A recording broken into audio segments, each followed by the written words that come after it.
¿Qué se dice, mi gente? ¿Bien o qué? Bienvenidos a este podcast Tirando Caja con Chato y Perrón.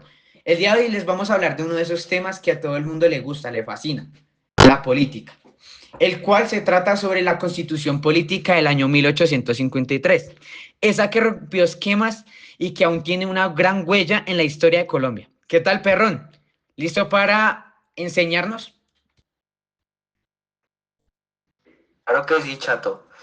Este tema es bien importante porque la Constitución de 1853 no fue cualquier cosa, fue un cambio radical en la política de Colombia, sobre todo por el problema que estaba pasando entre los liberales y conservadores, cómo esta lucha estaba en su punto más caliente y en esta época. Y si hablamos de cómo esto afectaba en el poder, en su distribución, tenemos mucha tela para cortar. Ah, pues ahí le va. Esa constitución es clave porque le dio mucha más cancha al pueblo, ¿cierto? ¿O qué? O sea, no era solo para los ricos o los de siempre. En teoría, le dio el poder a las regiones, al pueblo y a lo más importante, les dio sufragio universal. En otras palabras, podemos decir que a todos los hombres los podían ver como actores políticos. Imagínese esa. Algo impresionante, la verdad, para esa época, algo como que impensado. Pero desde ahí ya podíamos ver el cambio en la mentalidad de los liberales, como ellos querían un poquito más de lo que es la participación popular. Antes en Colombia era todo manejado por una élite pequeña, era más como la rosca de los de arriba y ellos querían que, los liberales querían que se comiera un poquito más de la torta entre todos, si me hago entender.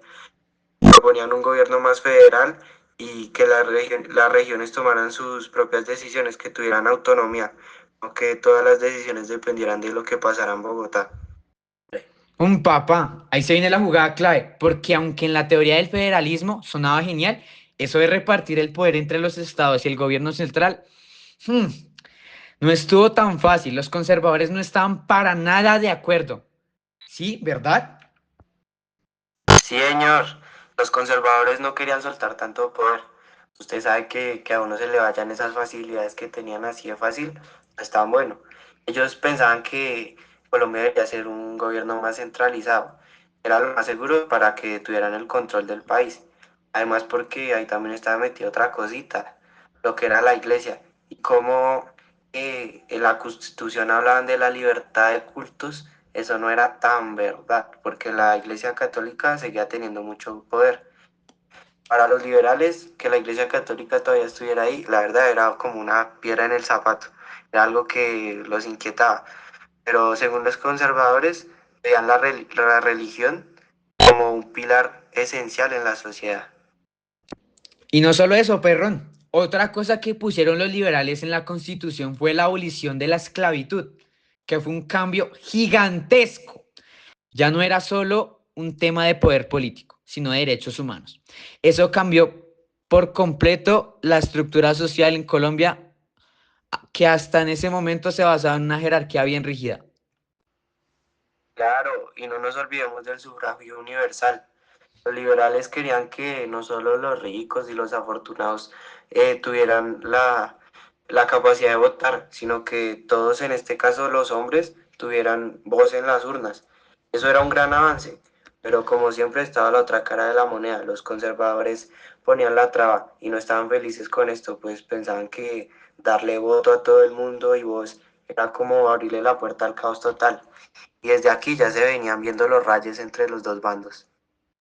Y bueno, a pesar de todo ese optimismo por las reformas, la constitución de 1853 no duró mucho.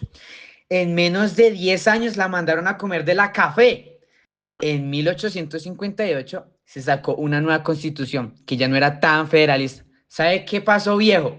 Los liberales tuvieron que ceder y ese balance de poder que habían intentado construir, pues, no aguantó.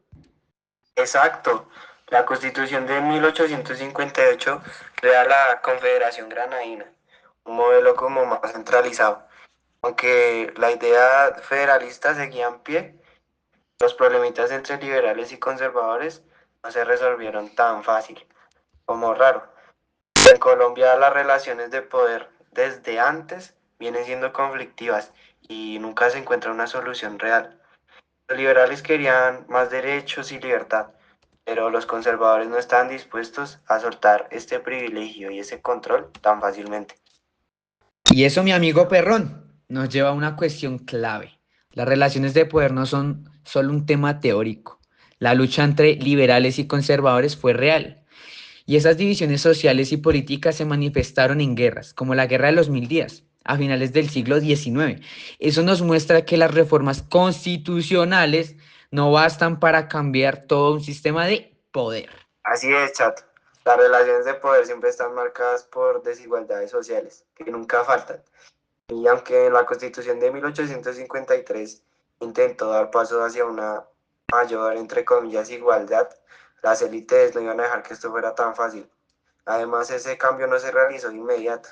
Las tensiones entre las clases sociales, entre el campo, la ciudad, los liberales, los conservadores, siguieron estando constantes. La Constitución de 1853 no fue más que un reflejo por la lucha porque no se podía encontrar una solución definitiva. Claro, y lo más interesante de todo es que esa lucha sigue hoy en día. La distribución del poder sigue siendo un tema caliente en Colombia. ¿Quién tiene la voz acá?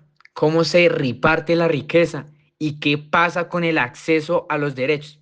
Son preguntas que no son fáciles de responder, pero todo comienza a entenderse mejor, obviamente, cuando miramos lo que pasó en dicha época. Así es, mi amigo Chato. Y como siempre, las reformas no resuelven nada, o al menos no de inmediato. Pero ahí estaba el camino. La Constitución de 1853 fue un intento importante en el que le querían dar al pueblo algo más de interés y que las élites no siempre se veían relacionadas con el poder. Al final, lo que hizo esta constitución fue poner en marcha el debate social sobre la igualdad, la democracia y el reparto del poder, que sigue siendo relevante hasta hoy. Totalmente, perrón. Un temazo de conversación y algo que nos sigue afectando. Pero bueno, mi gente, esto fue todo por hoy. Tirando caja con Chato y Perrón. Gran podcast. Nos vemos a la próxima y no se olviden de darle like y decirle a la profe Jessica que nos ponga un grande 5. Dios la bendiga, la queremos mucho y hasta luego.